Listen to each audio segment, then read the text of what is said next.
I did hear what Bernie was saying about the governor, and so Bernie, let me just ask you a question, if I might, and that is that you saying that the voters are satisfied with Governor Jindal, or are you saying that they don't like him as they would like him more if perhaps he lowered our taxes even more? I mean, I'm not quite sure exactly what you're saying there. No, I'm saying related to one specific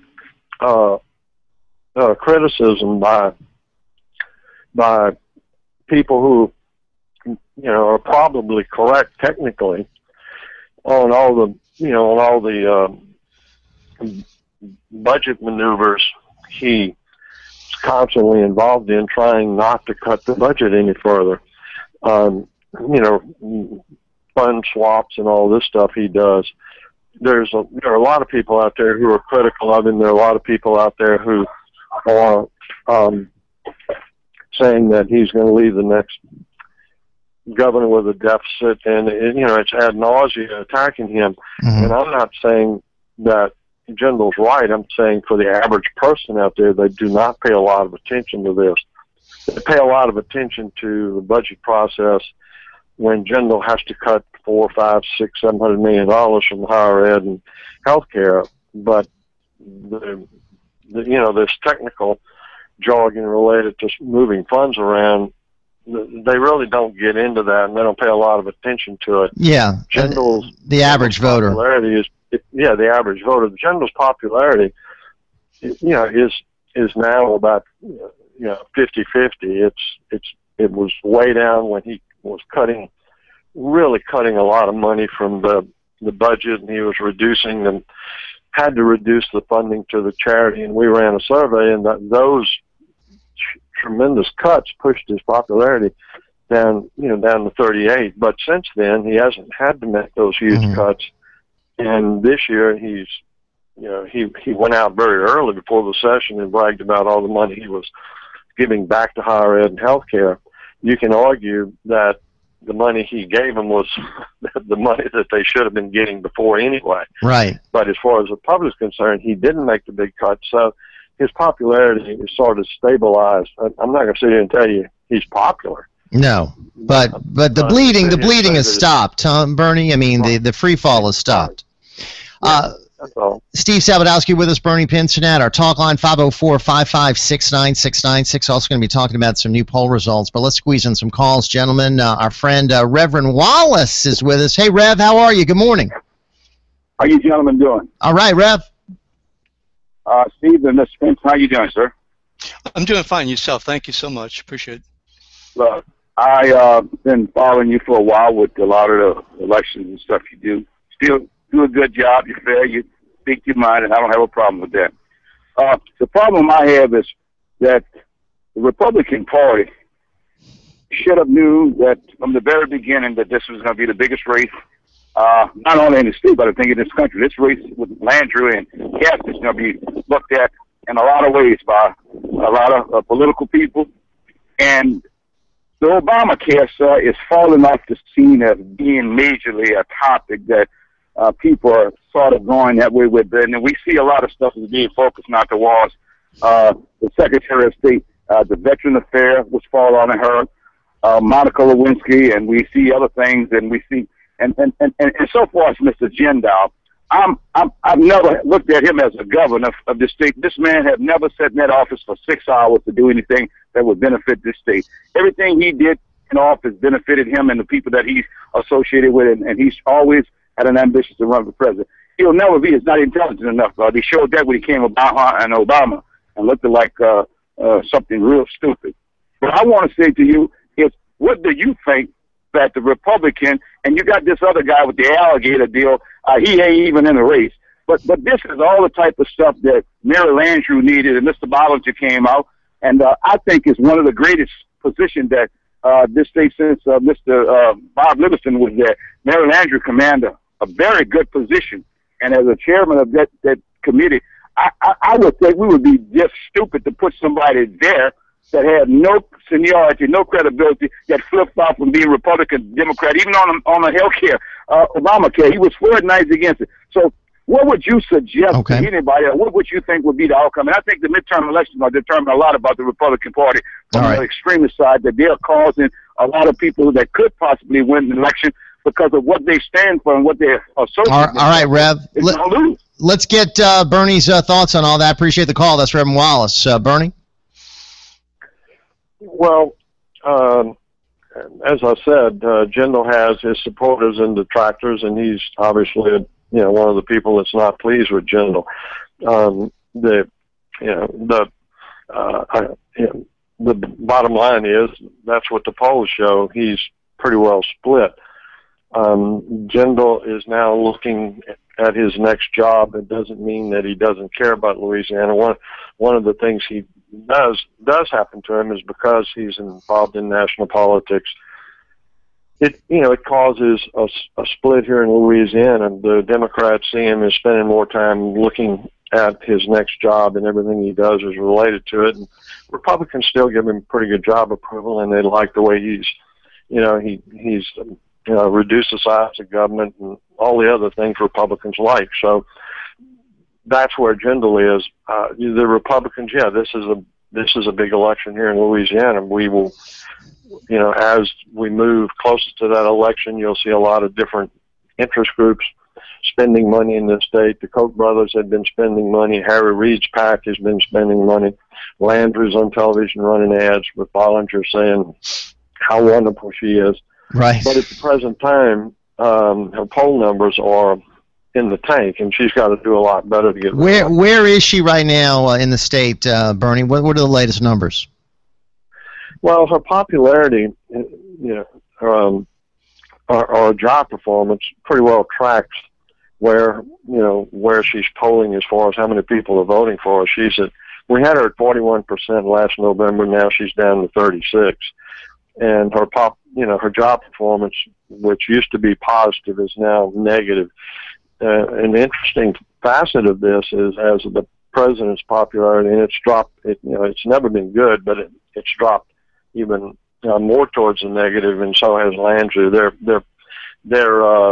Their popularity is pretty close now. They're tracking each other, so that's an interesting part of this whole dynamic, is that her support of Obama really has her tied to him, and of course, if you're trying to get reelected, that's not a good thing. Now, Steve, that doesn't spell good news for Mary Landrieu, does it? No, it does not. I mean, certainly, I'm sure that she would rather be in the 50s, and obviously the SMORE poll indicates that it's a 36-35 percent toss-up. I think within 0.6% difference. The point I think that Reverend was making, though, and this is something that I wrote last week. I wrote about this last week, and that is, despite what Bernie's poll says, and I don't dispute what the poll says and how the voters feel, and that is that even though she's got 18 years experience, and she's ahead of this really important committee, the Energy and Natural Resource Committee, that they want someone new.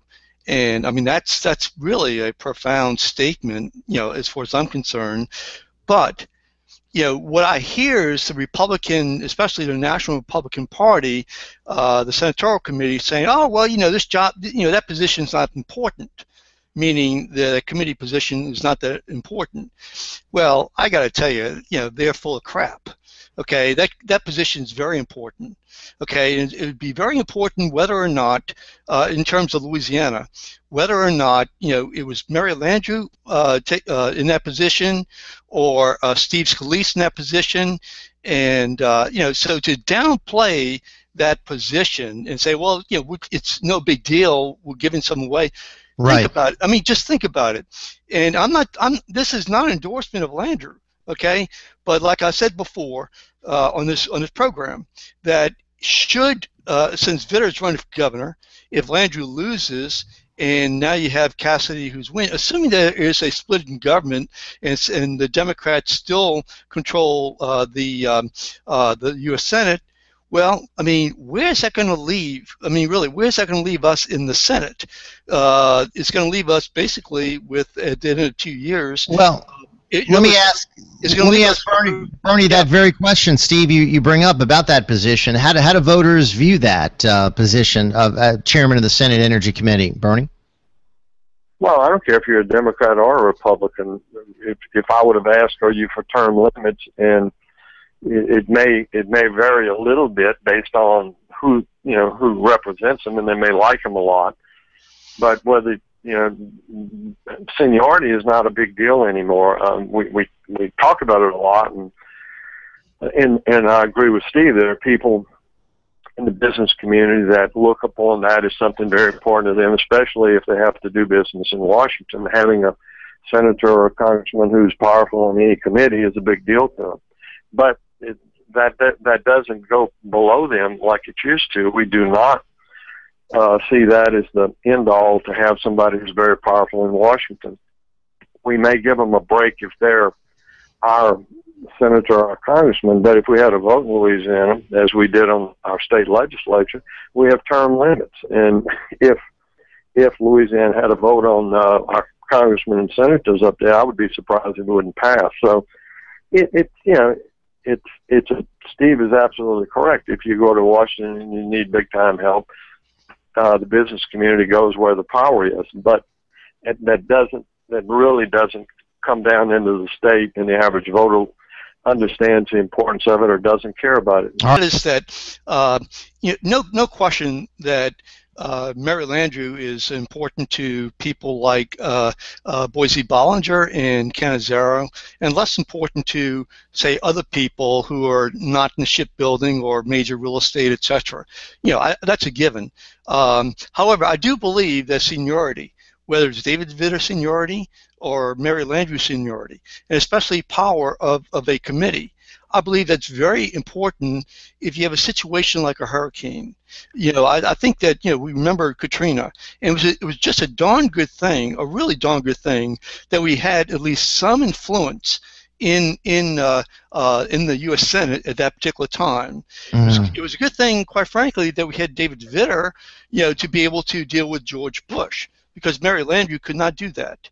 Okay, and I doubt that David Vitter could deal with President Obama right now, whereas at least Mary Landrieu could.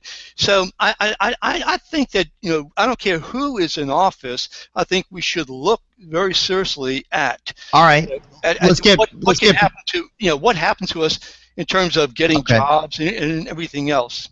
Let's get Bernie's response. Bernie. Well, look, he's making an argument that. I'm not going to say they didn't argue with it. The problem is we're part of the Deep South, and whether you like it or not, probably after this election, there'll be so few Democrats, especially white Democrats left, it won't matter. And I don't think the White House and the Democratic Party's we're still important to them, but they certainly are seeing that we don't vote for their president. We're not sending white Democrats to Washington, and who knows what'll be left. So we won't be abnormal. We'll be normal if we had 2 Democrats and 2 Republicans, which is what most states are now doing. All right, hang on, gentlemen. Love to do another segment. Steve Sabatowski with us, publisher of BayouBuzz.com. Bernie Pinsonat with us of Southern Media and Opinion Research, 504-556-9696. To join us, Jeff Crouere here. Strings out on WGSO. Let's get